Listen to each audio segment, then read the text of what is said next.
Hi, I'm Steve from Coaching Strength and Conditioning. In today's video, I'm going to be talking about the science of power development.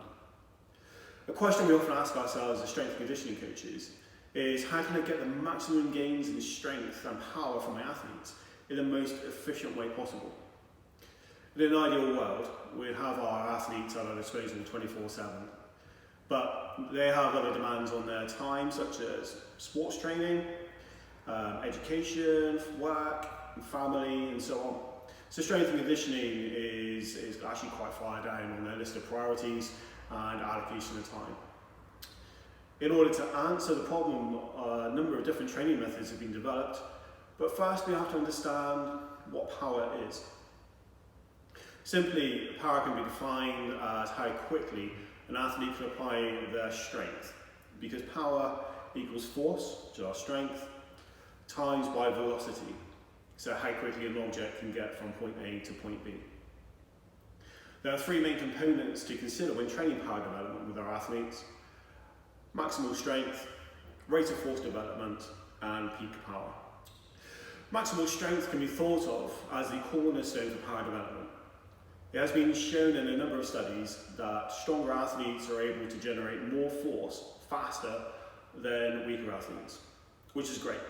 But how do we know when an athlete is strong enough to undertake power training? The literature suggests that athletes who can back squat double their body weight are able to express significantly higher levels of force than those who cannot. And that this should be a benchmark for undertaking specialised power training. It's important to note here, however, that although double body weight is a recommended minimum guideline for specialised lower body training, it doesn't mean that once an athlete has reached this level, they should stop trying to achieve higher levels of strength, or that weaker athletes shouldn't undertake any power training at all. Jumping and sprinting in themselves are forms of power training. Now we know that maximal strength is a building block or a precursor to being able to develop high levels of power. We need to identify how we can train our athletes to express that force in as short a time as possible. Fast athletic movements such as sprinting, jumping, or changing direction typically involve contractions of 50 to 250 milliseconds, which is much quicker than the contraction speed for maximal strength at around 300 milliseconds. This would suggest that if we want to improve maximal strength and power output in our athletes, a mixed approach could be the way forward. So let's have a look at what mixed training is, what it looks like, and whether one system may offer better results than others. The methods we're going to look at in this video are complex training, contrast training, and the French contrast training method. There are other methods such as performing warm-up sets explosively to train power development, but as these three are the main and most common methods, they're the ones we're going to discuss today.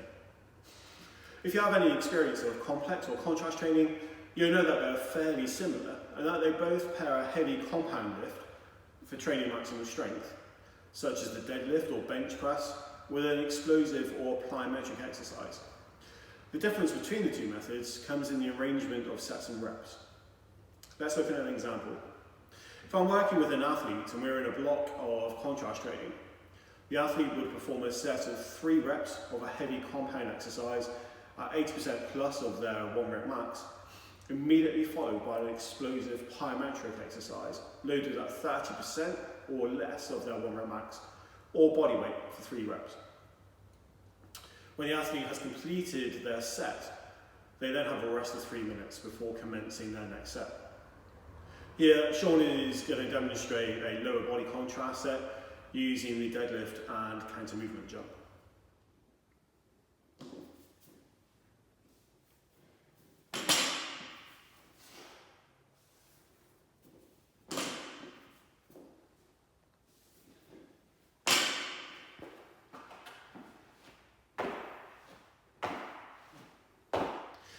As I mentioned earlier, a complex training set is very similar to contrast training. We're still working at 80% plus of 1 rep max, and pairing the heavy compound lift with an explosive or plyometric exercise The difference is that in complex training, the athlete is going to perform all their sets of the compound exercise and then all the sets of the plyometric. So following our example from earlier, if Sean were to be performing a complex set, he would do 3 sets of 3 reps of the deadlift, followed by 3 sets of 3 reps of the counter movement jump. Both these training methods work on the principle of potentiation. A potentiation works by using the heavy compound lift to increase neuromuscular stimulation. Henneman's size principle tells us that if we wish to recruit fast-twitch muscle fibers, which are the muscle fibers required for exerting high levels of force, the stimulation needs to be high, such as a heavy weight or explosive movement. This is achieved by an increase in the stimulation of an alpha neuron and can be measured on an EMG as a H wave. H here relates to Paul Hoffman, not Henneman. The larger the stimulation, the higher the rate of motor units recruited to perform an action. Once these motor units have been excited, they're utilised to perform an explosive movement, such as a jump or throw, at greater levels of performance than if they'd been performed on their own. Now that we have an understanding that if we recruit large muscle fibers, we can get a better performance in activities mechanically similar to the exercise performed, such as jumping and sprinting, due to the potentiation effect, we can see why complex and contrast training methods are popular in athletic training programs. After all, if we can recruit large muscle motor units by using one exercise, such as the heavy back squat, why not do 2 exercises, as we have in our example with the deadlift and counter movement jump? This is where French contrast training takes this idea one step forward. French contrast training was developed by French track and field coach Gilles Cometin and has since been built upon and popularised by Carl Dietz, the head of strength and conditioning at the University of Minnesota and Team USA Hockey. The French contrast method works by performing 4 exercises consecutively with either no rest or very short rest periods of 10 to 20 seconds. A typical lower body set may go like this: 3 reps of the deadlift at 80% plus of 1 RM, 3 counter movement jumps, 3 weighted jumps at about 30% of body weight, and an assisted plyometric exercise. Here's Sean again, just demonstrating a lower body French contrast set.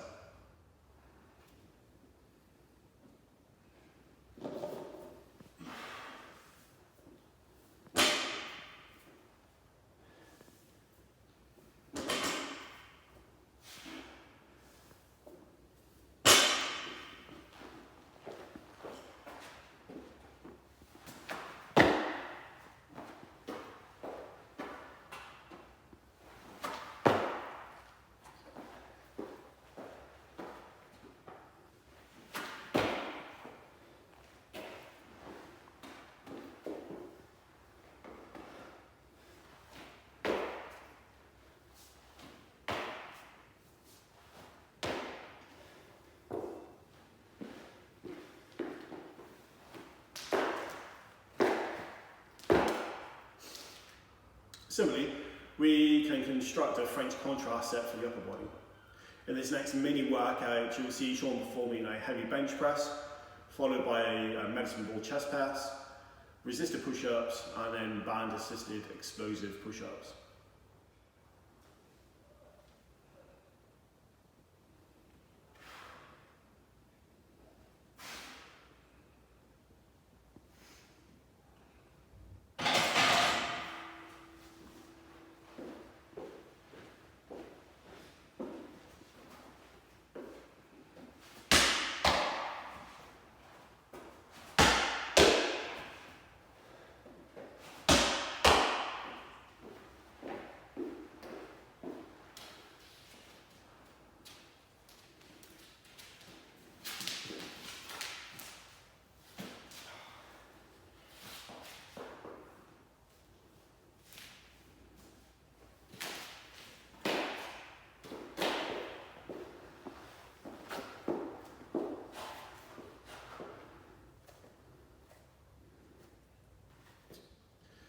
So to quickly summarise what we've seen here, Sean has performed a heavy bench press at 80% of his 1RM, developing maximal strength, which we know is important to developing power. This was then followed by 3 exercises, either plyometric or ballistic in nature, or involving low levels of resistance, which we know is consistent with power development and peak force. So a valid question at this point would be, won't fatigue be a factor if I'm performing 4 exercises in quick succession?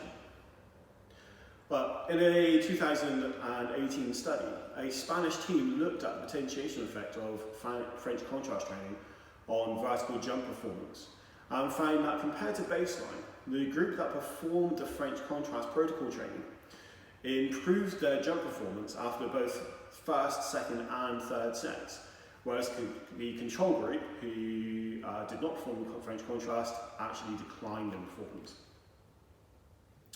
So why could the use of 4 exercises achieve greater results in jump performance? This is likely due to more than one factor, but the inclusion of 2 plyometric exercises means that when programming French contrast training, we're making use of the stretch shortening cycle.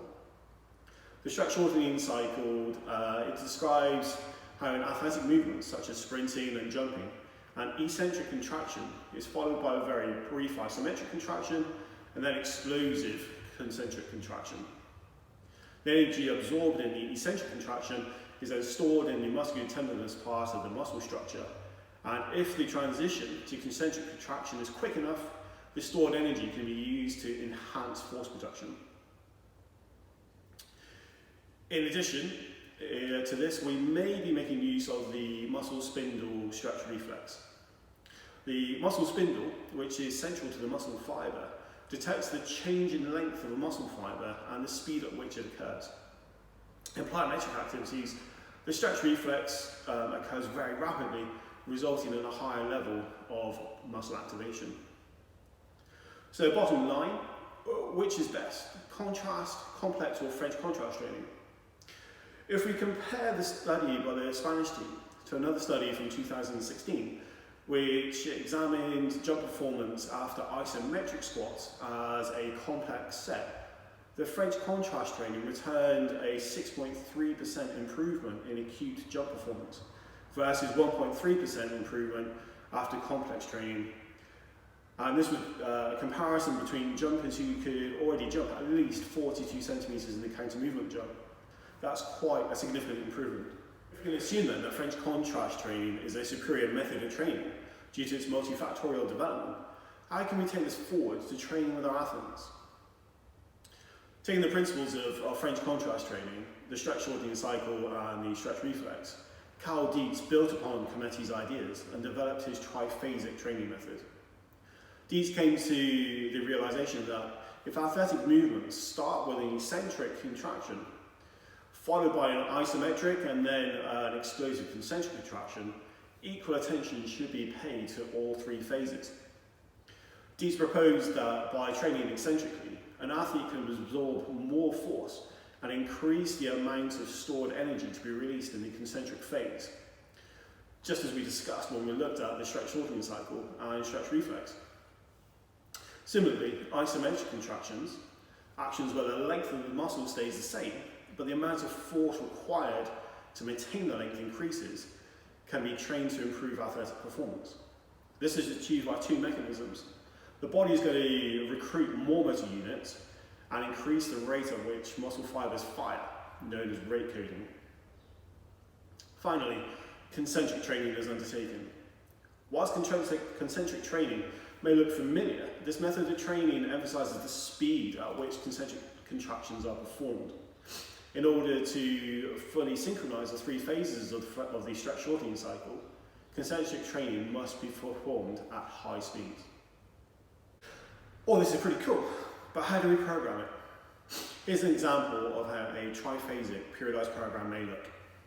In this example, we have a 23-week program designed to peak for the beginning of a competitive season or a specific event.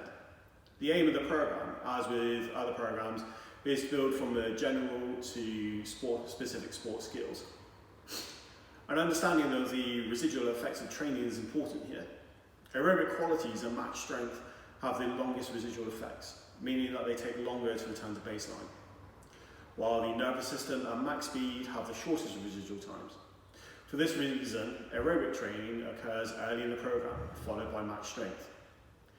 French contrast training, therefore, fits into the max strength block occurring at week 7 to 14, because max strength and general power are our desired outcomes before more specific power development and sports actions. Max speed and sport-specific adaptations are trained closer to the first game of the season or the event, allowing greater transference of those qualities to the actual event. So there we have it. In order to develop power, we need to train maximal strength and explosive exercises concurrently. And from our examination of the literature, French contrast training appears to be the most effective means to achieve the desired results. If you have any questions or feedback, please use the comment section below. Thanks for watching, and hit subscribe so you can watch our next video.